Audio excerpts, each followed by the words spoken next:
ওলালোঁ আৰু ওলাই মেলি এতিয়া দেউতা আহিছে, অফিচ গৈছিলে, অকণমান আগুৱাই থ'বলৈ বুলি আহিলে। আৰু এতিয়া এইকেইটা গাজৰ ৰেখাবাই কৈছিলে সেইদিনাখন যে খাম দিবাচোন এনেকৈ, একদম ঘৰৰ লাগিছে। তাৰপিছত এতিয়া দি যাওঁ এইকেইটা, আৰু ৰেখাবাকো মাত এষাৰ লগাই যাওঁ। আৰু এইফালে এতিয়া 3:30মান বাজিছে প্ৰায়, গতিকে ব'লক দিওঁগৈ গাজৰকেইটা। ব'লা মাত দিয়ে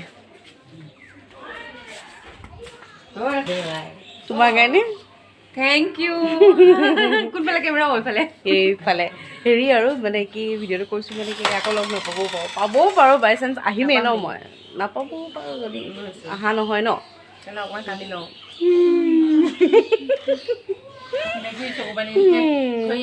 পাম পাব লাগে ন, আহিবা এদিনৰ কাৰণে। আহিম লগ পাম দিয়া, যাওঁগৈ আৰু দেই। Bye bye. আগতে হৈছে ইমান মোৰ বেগ হৈছে, গৈ লওঁ, চাই থাকিব আপোনালোকে, দেখাই থাকিম, দেখাই থাকিম। আৰু আজি আকৌ আহিবই লাগিব। হোলী আৰু আমাৰ ইলেকশ্যন একেলগে পৰিছে। ইলেকশ্যন আমাৰ এপ্ৰিলৰ 1 তাৰিখ ন, 1 তাৰিখ, আৰু হোলী মাৰ্চৰ 28 নেকি। গতিকে সেই দুদিনমানৰ আগা পিছা কেতিয়া আহিম আৰু গম পাব আপোনালোকে। তেনেহ'লে গৈ লওঁ। মই গৈ পোৱা মানে বাবৰি শাক আৰু ডিমৰ এটা ৰেচিপি চাই লওক, বহুতে ধুনীয়া হয়। তাৰ কাৰণে লৈছোঁ বাবৰি শাক, ডিম আৰু এটা পিঁয়াজ। বৰ বেছি বিশেষ একো বস্তু নালাগে। বাবৰি শাকখিনি এতিয়া ভালদৰে মিহিকৈ কাটি ল'ব লাগিব, ডিমকেইটা ভালকৈ ফেটি ল'ব লাগিব, পিঁয়াজটো মিহিকৈ কাটি ল'ব লাগিব।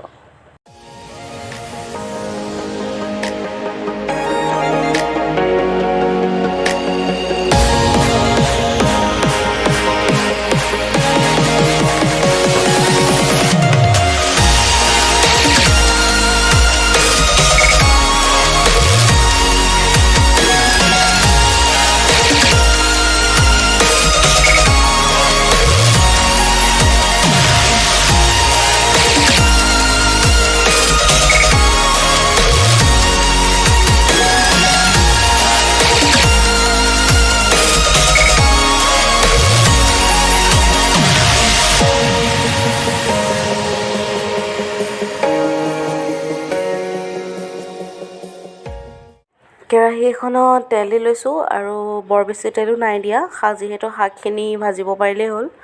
আৰু ইয়াতে প্ৰথম মই কাটি লোৱা পিঁয়াজখিনি দি দিম, সৰুকৈ কাটি লৈছিলোঁ। পিঁয়াজখিনি ভজাৰ লগতে এতিয়া মই ইয়াতে ডিমখিনি দি দিম, ফেটি লোৱা।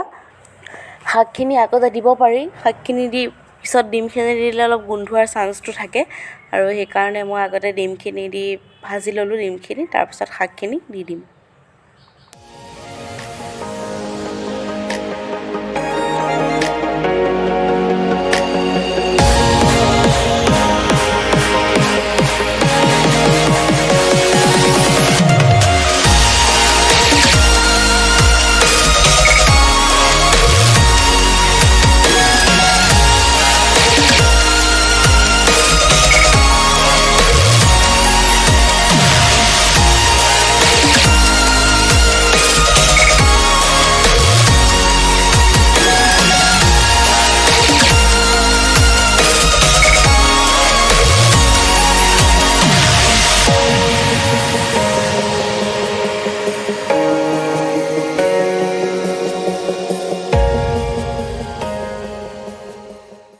কেনেকুৱা লাগিলে ৰেচিপিটো জনাবলৈ নাপাহৰিব। এনেকৈ খাই খুবেই ভাল লাগে, আৰু যদি কোনোবাই এনেদৰে বনাই খাইছে তেওঁলোকেও কমেণ্ট কৰি জনাব, আৰু যদি নাই খোৱা তেওঁলোকে এবাৰ ট্ৰাই কৰি চাব।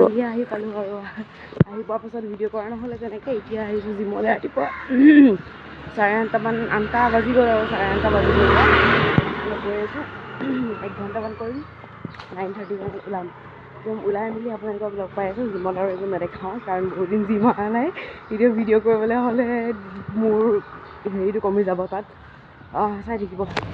জিমৰ পৰা ওলালোঁ দেই, এতিয়া মাছ দেখিলোঁ জিমৰ ফ্ৰণ্টতে, আৰু জীয়াই আছিলে, ভাবিলোঁ মাছ কিবা এটা লৈ যাওঁ, আৰু চুপ বা কিবা বনাই খাব পাৰিম তেনেকৈ। মাছ ল'লোঁ কেইটামান জিমৰ পৰা ওলাই, আৰু ভাবিছোঁ আজি মাছৰ চুপ খাম, বহুত দিন হ'ল খোৱা নাই। আৰু চাওঁ কি কৰিব পাৰোঁ, লগৰজনীও কৈ আছে কিবা এটা বনাবলৈ, বহুত দিন একেলগে খোৱা নাই, সেইটো কাৰণে। তেতিয়াহ'লে গৈ লওঁ দেই ৰুমলৈ, বহুত ৰ'দ দিছে মানে।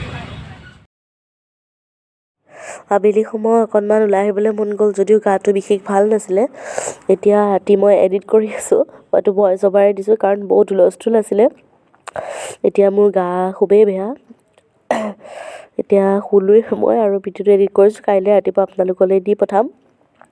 এয়া বেলতলা বজাৰ পাৰ হৈ আহিলোঁ, যিহেতু আজি দেওবাৰ আছিলে, বেলতলা বজাৰ আছিলে। এতিয়া ইমান চাহ খাবলৈ মন গৈছে, ভাবিলোঁ গকুল পাৰ হৈ যাম যেতিয়া গকুলতে খাই যাওঁ। আকৌ মোৰ চৰ্দি হ'ল ঘৰৰ পৰা অহাৰ পাছতে, চৰ্দি হোৱাৰ কাৰণে ঘৰ গৈছিলোঁ জ্বৰৰ কাৰণে। আকৌ এতিয়া চৰ্দি হ'ল, ঘৰৰ পৰা অহাৰ পাছত ভাবিলোঁ অকণমান একদম ৰুমত সোমাই আমনি লাগি গৈছে। অকণমান ওলাই আহিলোঁ আৰু গকুল চুইটছ ইয়াৰে মিঠা কিবা এনেকৈ খাব মন গৈছে, চাওঁ কি খাওঁ। বহুত মানুহ ইয়াতে সোমাই লওঁ, আপোনালোকক দেখাম ভিতৰৰ পৰা, চাই থাকিব।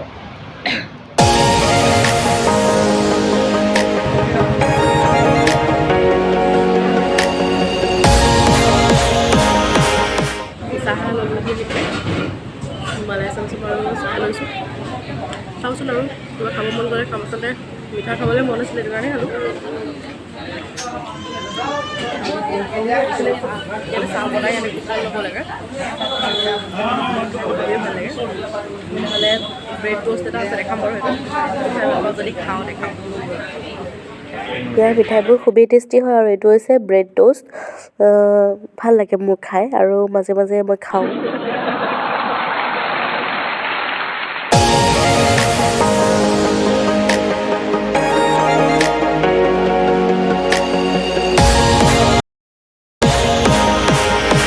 চাহ তাহ খাই আহিলোঁ, এয়া ৰয়েলিকা চাহ পাৰ হৈছোঁ বেলতলা, আৰু এতিয়া পাম ৱাৰলিছ, আৰু ৱাৰলিছত আছে মুৰতুজা চপ, পাণ চপ, আৰু মই মিঠা পাণ কেতিয়াবা খাওঁ আৰু ইয়াৰ মিঠা পাণটো বহুতেই বেছি টেষ্টি হয়। চ' ল'বলৈ সোমালোঁ আৰু লৈ পেলাই এতিয়া মই মুৰতুজা বেলতলা ফালে যোনসকলে পাণ খাবলৈ আহে তেওঁলোকে গম পায় মুৰতুজা পাণটো বহুতেই টেষ্টি হয় আৰু মইতো মিঠা পাণ খাওঁ আৰু তেনেকুৱা অভ্যাস নহয়, খাওঁ আৰু কেতিয়াবা মন গ'লে। আৰু দেখাম পাণটো ইমান ধুনীয়াকৈ বনাই দিয়ে, বহুতেই টেষ্টি হয় খাবলৈ। খাই লওঁ পাণটো। আৰু এয়া আহি পাই গ'লোঁ আমাৰ ছুপাৰ মাৰ্কেটৰ বনাই থকা ব্ৰিজখন, আৰু বহুতখিনি কাম হৈছেই প্ৰায়, অতি সোনকালে কাম চলাইছে। সেই গাইজ অলপ ওলাই গৈছিলে, আপোনালোকে দেখিছিলে, আৰু এতিয়া আহি পাই গ'লোঁ ৰুম, আৰু এতিয়া গাটো আকৌ বেয়া হৈ আহিছে, ইমান অশান্তি লাগিছে, মানে চৰ্দি জ্বৰ এনেকুৱা ধৰণৰ হৈছে। এতিয়া ভাবিছোঁ অকণমান শুয়ে দিওঁ আৰু একো এতিয়া খাবলৈ মন নাই যোৱা। আচলতে ধূলিবোৰৰ কাৰণে হৈছে, য'তেই যাওঁ মাস্ক ইউজ কৰোঁ, তথাপিতো কেলৈ জানো ইমান ধূলি বোৰ সোমাবই আৰু, গতিকে গা চা খুব বেয়া মাজতে হৈ গৈছিলে, ভাল হৈছিলেহে, আকৌ এতিয়া মানে গা খুবেই বেয়া, বহুত জ্বৰ টাইপ হৈছে এতিয়া। তেনেহ'লে কাইলৈ আকৌ ৰাতিপুৱা জিম যাবলৈ আছে, এতিয়া শুই দিওঁ সোনকালে। যদি ভিডিঅ'টো ভাল লাগিলে লাইক কমেণ্ট শ্বেয়াৰ ছাবস্ক্ৰাইব কৰিবলৈ নাপাহৰিব চেনেলটো, আৰু কাষতে থকা বেল আইকনটো প্ৰেছ কৰি অল কৰি দিব, যাতে আহিবলগীয়া ভিডিঅ'ৰ ন'টিফিকেশ্যনবোৰ পাই থাকে। তেনেহ'লে আকৌ লগ পাম এটা নতুন ব্লগৰ সৈতে, চাই থাকিব প্ৰয়াসৰ মৰম দি গৈ থাকিব। Love you all, good night.